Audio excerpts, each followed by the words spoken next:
I think it's actually fair for me to say that I really enjoyed watching this a lot more than I should have. You see, this whole movie took me down a couple of different paths. V slash H slash S99. I was maybe the first 20 minutes, I was really just trying to understand what it is was transpiring. Although I knew the general plot of the movie was to be, some found footage that took place in the 90s, and I was okay with that. I was fine with that. There was nothing wrong with that. It was actually a pretty cool concept, if you really ask me. But when I didn't know that they were gonna go in the direction that they went in right away, because I thought that we were gonna be focusing on the first couple of characters. Boy, was I mistaken. This movie is all about found footage. That's all it is, just found footage. It's honestly a little bit different though, because let me see if I can properly explain this. There's four main storylines here that you need to follow, right? Um, they take place within the 90s. They take you back to, I'll get into it a bit more later on, but they take you all the way back to what it was like when you used to watch, if you guys remember this show, YTV, right? This channel YTV. YTV had these game shows on there. So they kind of do like a little parody of that, and then eventually it leads into the horror aspect. You have rock groups, punk groups actually, um, that would, do edgy stuff like performing in haunted houses, and then the horror aspect would kind of kick in, right? Girls joining sororities, and then the horror aspect kicks in. So they kind of stuck within within that plot line where you would have an original story, and then based on that story, a horror aspect would all of a sudden just kick in. That was the general gist of how things happened. And I I I gotta say, I enjoyed this a lot more than I really should have. I really did. All right, people, let me just get this out the way right away. All right, this is not the greatest film. This is not even one of the greatest horror films. This is not even a very good horror film. But I had fun. I had a lot of fun watching this. Now, those four basic stories, I'm gonna go over them really quickly. So for anyone that wants to watch this and doesn't want to be spoiled, now is your chance to get away. All right, so this movie starts off in one of the most basic ways with something that all of us can remember. And this actually took me down to Toy Story, where Andy was interacting with the toy soldiers, right? There's a guy who, this is how you know that this is going to be a bit of a silly movie, right? He's playing with some army men and just having a bit of fun with them. All of us when we were younger, we all did this. If you were born in the 80s or born in the 90s, we all did this stuff, right? So he's having some fun with the army rangers and just having a good old time. Now, this is when we're introduced to our characters, and this is straight right out of the 90s. This whole clip is taken right out of the 90s. I almost felt like I was watching Much Music. Take it, vodka. You want some of that? You're introduced to this band by the name of Rack. It's the first letter of each kid's name, right? RACK. I think some of their names are like Caleb and Chris and something like that, right? And Archer or whatever, Rachel maybe, right? But nonetheless, though, they're this punk band, and the reason why I said I was confused at the plot is because these are the first characters I'm introduced to. So I thought the movie was sticking with them. I was wrong.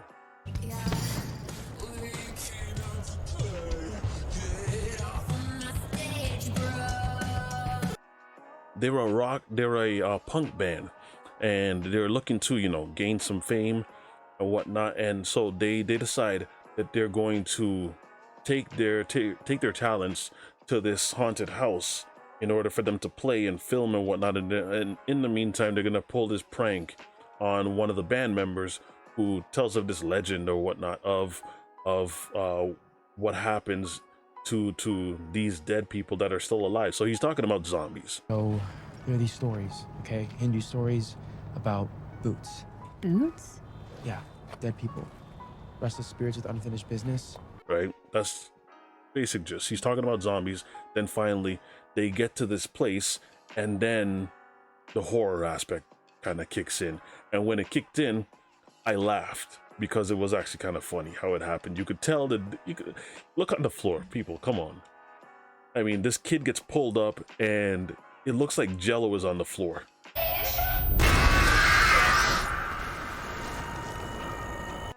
All you saw was just traces of red Jello. So, you know, again, they don't have the greatest budget, but the concept is cool. And then things escalate, right? They're being chased by zombies, they're being chased by other monsters, and you know, the kid fights some of them off, but hey, they succumb to the demon or whatever. And eventually now, this part is what made me know they're not going for anything serious.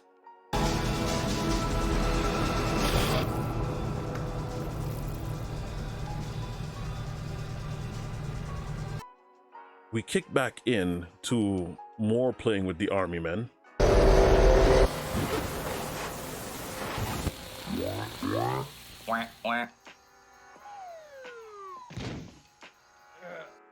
Now, admittedly, on the next scene, the very next scene, is where I became confused because I was looking down and the next girl that we're introduced to, this story hit me, but it hit me for a different reason, right? When I looked back up, I realized that we had gone to some new characters. So I was trying to figure out, okay, well, who are these new characters, and how do we interact with them in light of what just transpired in the haunted house? A suicide bid? Helen, I thought you were studying at the library. You're only putting one sorority on your application. A suicide bid. Yeah, I know what a suicide bid is, Helen. I'm not stupid. Right?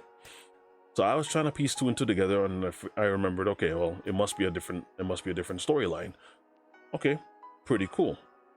Although I was still thinking that there was some kind of a connection, and quickly you realize, okay, no, this is a completely new storyline, and this new storyline is speaking about a girl that wants to join a sorority, and in her wanting to join this sorority, there's some things that you have to do that I absolutely do not agree with.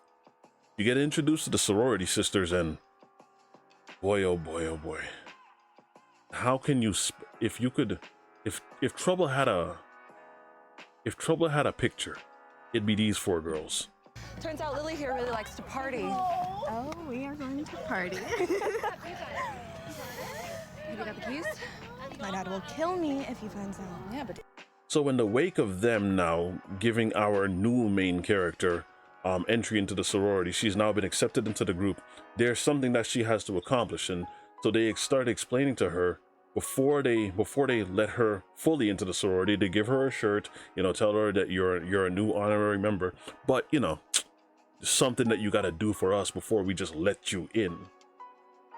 And so now, to build on the tension that's already riving inside of this girl, they tell her of a tale, and it's the legend of Guilty. So what are we doing here? have you ever heard of the legend of Guilty? A young girl who also tried to join another group, and in so doing, the dare was that she had to be buried alive for a certain period of time. I believe the span of time was about a day that she had to be buried alive. And the girls, after a day, the girls would come back for her, and then she would be fully enrolled into the sorority. So this is the challenge that they present to this young lady. Took her back here and into the graveyard. And they told her that in order to be a part of their sorority, she had to spend the night buried in a coffin.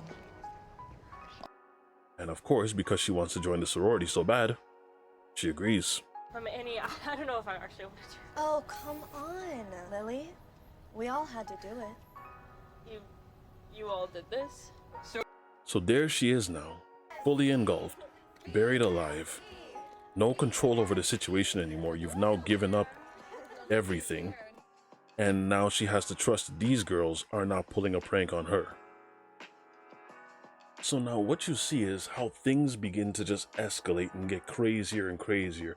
And when you think one situation is enough, and you realize that these girls are absolutely out of their minds, right? They are actually pulling a prank on this girl, regardless of the fact of if they would have let her join the sorority or not. And the reason why I'm harping on this one so much is because this is the one that affected me, because this, I think, could actually genuinely happen to someone, right?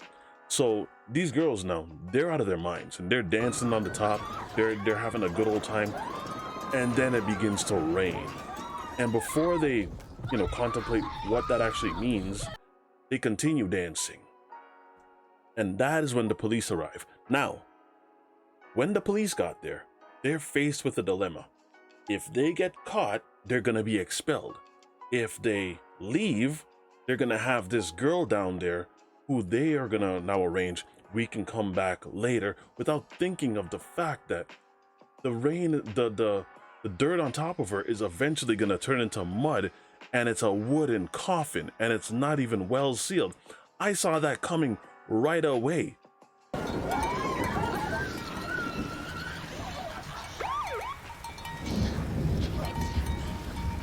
the bell! If they find out we're doing a hazing prank, we'll all get expelled. And just when I thought, man, yeah, I actually felt it for this girl, because just when I thought that this was as bad as, you know, things could get, she opened the box, things got worse. And then I remembered, oh yeah, the buried alive part is not, that's not all there is it?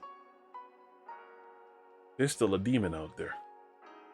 So people, hold on. Okay. Keep that in mind, right?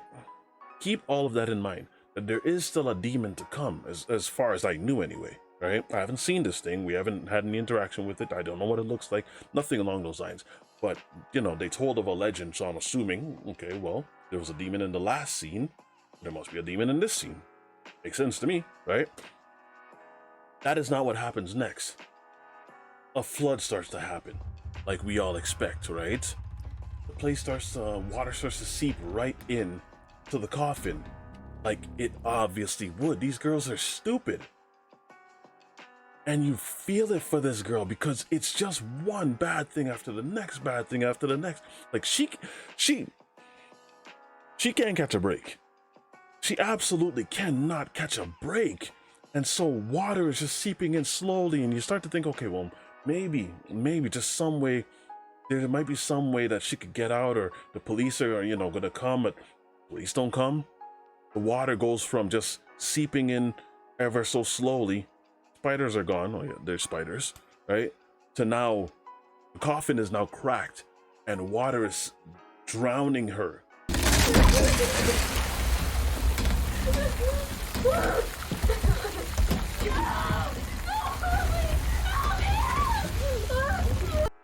And then this happens.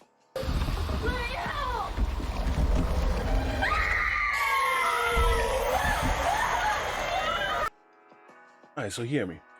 When she heard all that banging on the top of the coffin, I knew the demon was gonna come, and you know, it was probably gonna kill her and attack her and all that stuff. But oh my gosh, it wasn't even all just that. It was how things just gradually escalated for this quote unquote innocent little girl that just wanted to join the sorority. I mean, where's the comeuppance? Where's the just desserts? Where's the justice is what I was really asking myself. And I thought, okay, well, these girls are gonna do like what I expect them to do. They're gonna make a pact. They're gonna cover this up. They're never gonna speak of it again. They're going to move on with their lives, graduate, get great jobs, and they're all gonna live their lives, and this will never come up again. You're never here, okay? We never speak of this again. Understand?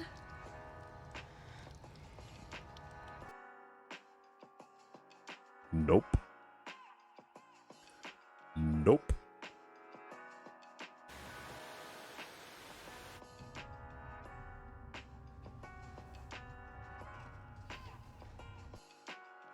How it happened, I don't know. The 90s camera work blurred the screen, and before you know it, those four girls are in the exact same predicament that they put this last girl in, which told me, I paused the movie at that point, and that told me right there, she's now doing the haunting. That girl passed away, fortunately. She's now doing the haunting, because those girls came back to retrieve her, and they saw what we all knew was going to happen. An empty tomb, left alone in the rain, in the drenching rain too. This was no normal rain. This is crazy amounts of rain. Empty tomb with a big old hole there is going to flood. Duh. Everyone knows what's gonna happen. If they maybe left her for maybe like 10 minutes, 20 minutes, okay, I get that. Yeah, she's gonna freak out or whatnot. Water might seep into the coffin just a little bit, but you still have time to retrieve her. But they left her there all night. And just to make sure, the movie shows you that they leave her there all night. When they left her in the grave, it was probably like, what, 10 o'clock, 11 o'clock-ish? These fools came back at like 7 o'clock in the morning. Really? And so now they're all in the same situation. Girl 1, buried alive now. Same situation. Girl 2, buried alive. Girl 3, buried alive. And girl 4, buried alive. Now, the part that got me. I'll admit, all of the jump scares in here, because you expect all the jump scares in this movie, none of the jump scares really got me. One got me though. Only one. And it was the last girl, the main girl. She's speaking. While she's talking, right? Or she's not, pardon me, sorry, apologies. She's not talking, but what she's doing is she's just looking around the coffin, right? And as she's looking around the coffin, all of them have been given a camera with a light. They set it up in, however they're in the coffin. They're in the coffin in the exact same way that they put the last girl in, which told me that she is now haunting them. And because of that situation, she is looking around the coffin, trying to piece together what it is that's happening, trying not to freak out, because, you know, if you freak out, lack of air, lack of oxygen, and you're gonna die faster because you suck up more of your air. Okay, cool, got it. But the camera pans to her, and then it pans away, and then this scene actually, it made me kind of, yeah.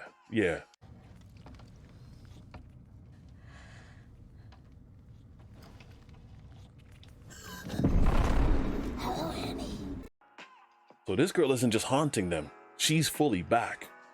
And she went back to go to her big sister, for lack of a better term.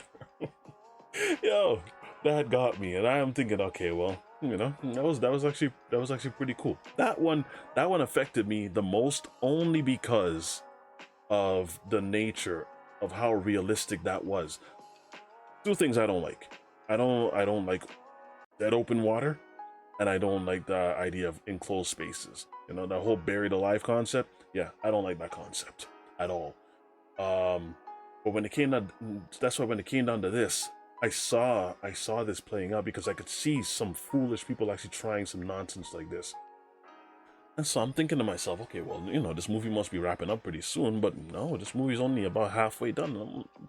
You know, I'm enjoying myself, but we go into other scenarios now, right? Now they're gonna hit us straight up with the 90s. If you guys have ever watched YTV, right? You know, where they showed Reboot and Beast Wars and all those different game shows and whatnot, right? Those different obstacle course based game shows where you gotta answer questions, you gotta run through a course and compete against one another. Yeah, they replay all of that, and this is all taking place within this movie in and of itself, right? All of that is happening on this game show, and there's this host named Ozzy who's promising these kids that whatever wish that they have, they will get it if they play on his show. That's the basic premise of this show. Welcome to Ozzy's Dungeon, where boys and girls battle toe-to-toe for the opportunity to have their favorite wish granted. I don't know how he plans on executing that, but that was a dare that he made. Now, one of the girls that he has on the show is Donna, and you're introduced to Donna pretty quickly, and a couple of things I liked in here, right? So the game show, they do one of the same introductions that normally you would see on 90s based TV shows. Wish for. I want to be the most famous and best basketball player ever in the world.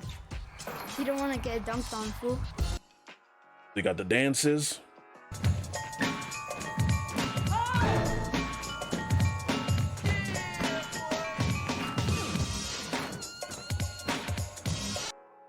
They got the host with the big hair and the bad tan. And then, of course, you know, they got all the gucky stuff and whatnot. Now, Donna, the main character on this third scene, I'm not going to be long with this one, right? It's pretty simple how this all happens.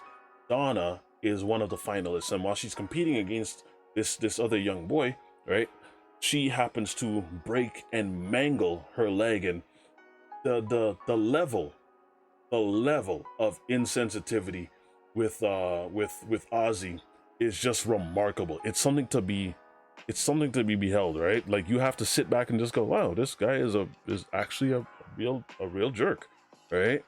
Ozzy, after seeing her break her leg during the obstacle course, because I believe the guy was holding down her leg while they were competing, yeah, he just goes, oh, that is some boo-boo. And that ain't no boo-boo. The girl's bone just cracked. Got a boo-boo. And because he had such little remorse and did so little, and, you know, he overpromised and then underdelivered, even though, you know, he now ruined Donna's dreams of having whatever wish that she could get. The parents, they never forgot about this. Donna never forgot about it. Her brother, her father, her mother, none of them ever forgot about this. They all remembered this. And so this happens next.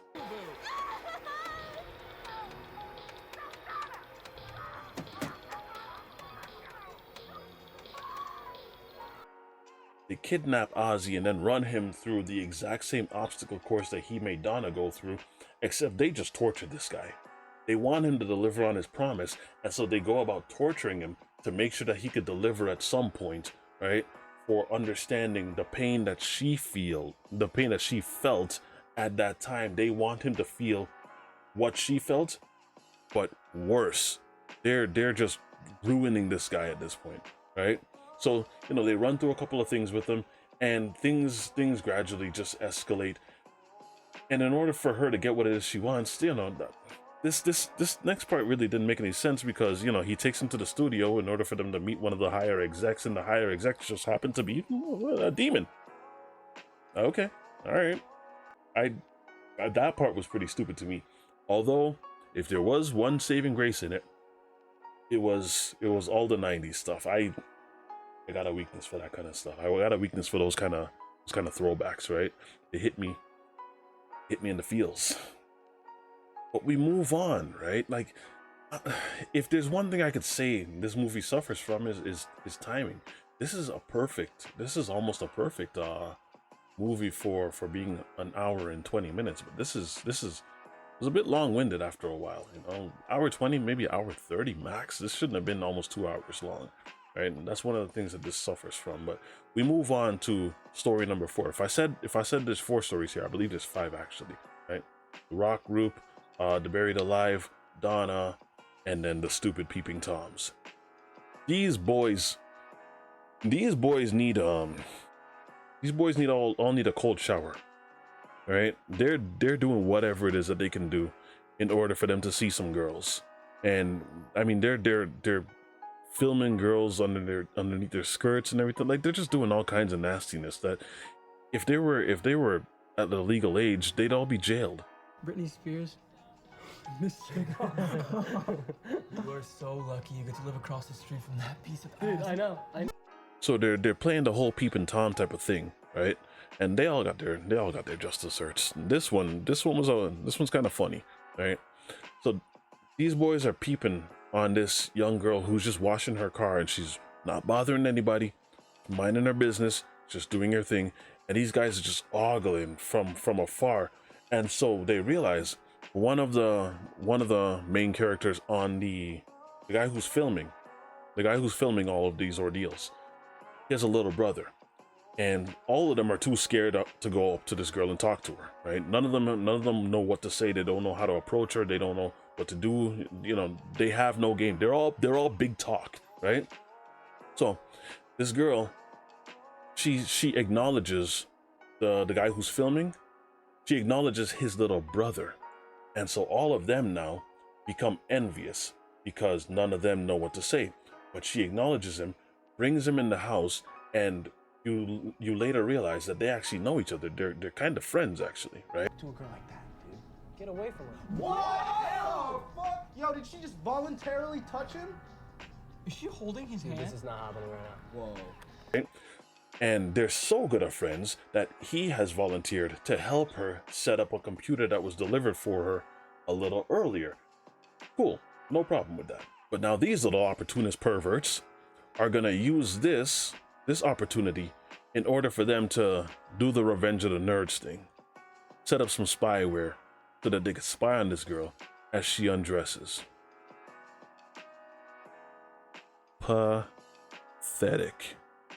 So the little brother, in order for him to fit in, he sets up the spyware, gets everything organized, and then as she prepares to go shower, you know, she starts undressing and revealing certain parts of herself and all of that. And then things take a very interesting turn, because she undresses, and as she's undressing, she starts pulling off everything. And one particular part that she pulled off, this girl pulled off her scalp. And I'm thinking under there, okay, she's an alien. Got it. She wasn't an alien. These fools have just seen Medusa. She turns straight up into Medusa. And instead of looking directly at the camera and realizing that it's spyware, because she knew it was spyware, she knew she was being spied on, right? She turns directly at the window, and these idiots realize that they're being watched by her. Nah. Holy shit, guys, she sees us. And she does not have patience to just go down to the door or anything like that. This is Medusa you're dealing with now. This isn't a regular chick. This is Medusa. She jumps right out, goes onto the roof, and infiltrates the bedroom that these guys are all in, and just rips this other boy in half. She lays him on the bed, goes on top of him, starts ripping off arms and ripping his face off and ripping his shirt off and ripping his chest off. I think she ripped the nipple off of this kid. I honestly think so. I'm honestly convinced that she did. But she just starts tearing into him. And just so that you know, this is no confusion, just so that you know, this is Medusa you're dealing with. She kills the other boys, but then the two main ones, the brother and brother, yeah, she doesn't just kill them. She turns these fools to stone. Like, looks at them and then petrifies them and turns them into stone. That is story number 4, right? Medusa is story number 4. Impressive. These are, I gotta hand it to you, man. These are kind of corny, but hey, they're keeping me intrigued, because I'm laughing my tail off at this point now, because I wasn't expecting, even though the movie is long, I actually wasn't expecting to enjoy it as much as I was. It only suffers from time. And then, of course, the last story is of these cultish people. And I by this time I was already done, because the last Medusa thing already took me out, right? I was happy there. I was pretty happy there, right? But this last one, I just said, you know what, whatever. The movie's almost finished. Let me just end it. Let me just I just end it, but let me just, see it through to the end to say that I did, right? You run into this family that is performing. It's kind of I guess you'd say a seance. They wanna travel between times, like they're John Constantine. Cool, right? So they wanna get some entrance into hell. So they have these guys that are there with them, and they get entrance into hell. They run into this character by the name of Mabel, and Mabel takes these two boys around. And this is where the movie just said whatever. All right, like they're just done at this point. They just need to wrap this up and get along their way. So Mabel is carrying these two boys through hell and trying to find a way for them to escape in order for them to get back to the place that they were at, right? So in their journey now, they're running into all kinds of demons, they're running into all kinds of creatures, they're running into all kinds of monsters and such. He's coming. What do I do, Nate?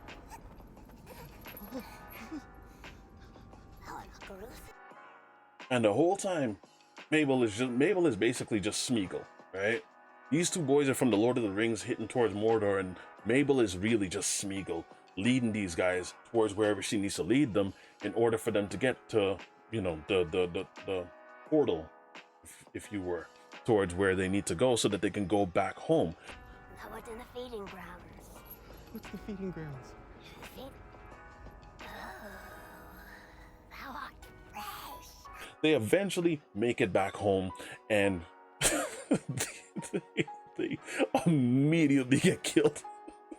Because I believe you have to offer a sacrifice in order to bring through whatever it is that they're trying to bring through.